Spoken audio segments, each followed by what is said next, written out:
Ćao svima, evo još jednog recepta za ručak. Danas ono što pravim jeste junetina sa brokulijem, meni dragim brokulijem. Da, mame, definitivno ako ga vi ne volite, kujte ga svoje deci. Tu je brokuli, tu je junetina. Zamrznuta naravno, zamrznuta je zato što kupujem na veliko u ranjama i uvek zamrzavam, pa onda vadim iz frižidera da ne bi gubila vremena na kupovinu.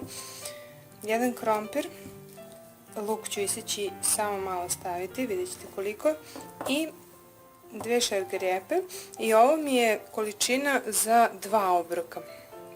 Tako da je ovo super pogodno da kuvate, znači ovdje ima malo više mesa. Da kažem, verovatno negde oko 60-70 grama, možda i 100.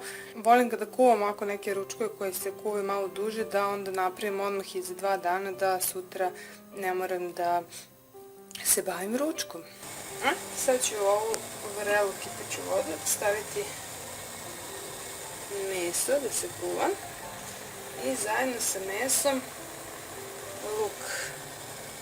To je jedna kriška luka, tako da obavezno stavljam lukić jer on daje super ukus. I to sad treba da se kuva nekih sat i po 2, ali vidjet ćete u stvari uopšte po mesu da li je mekano kada je gotovo. A da bi bilo što pre gotovo, obavezno stavite poklopac.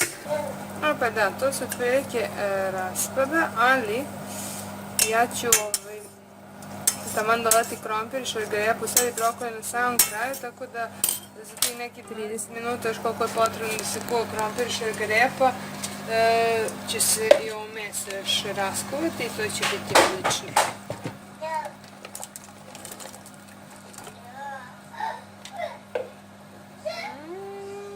I ajmo poklopac. I na samom kraju, pošto je to još neki 5 do 10 minuta, ubacit ću i brokoli. Naš ručak je posle 2 sata spreman. Neko je nestrpljiv, ali još malo i gotovo. I naš ručak za danas je gotov. Ono što ja obično radim jeste da izdvojim za nju ono što će sama jesti. A što se tiče ovog mesa, ono je odlično jer je prosto sad toliko mekano da može i to prstima da jede. Zato sam ga i birala. I sad ću ovdje odvojiti za nju da se malo hladne. A ostalo ću izmiksati. Procelit ću ovu suvišnu vodu ovdje.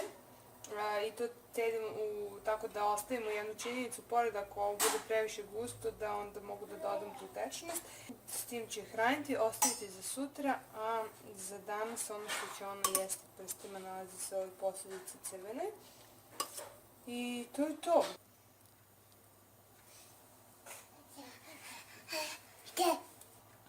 Neko mljacka gledanje. Evo ga, ručak za danas. Ono što možete dodati jeste pavlaka na sve ovo ili maslinovo ulje. Ova tečnost mi nije bila potrebna ovog puta. Ovo je sasvim dovoljno gustine. I to je to. Ostatak ću sipati u teglicu za sutra. Mi idemo sada da jedemo. Ako vam se sviđa, slobodno klik na like. Biće mi drago da čujem, da na taj način znam da vam se dopada. Hvala što ste gledali i pozitivno!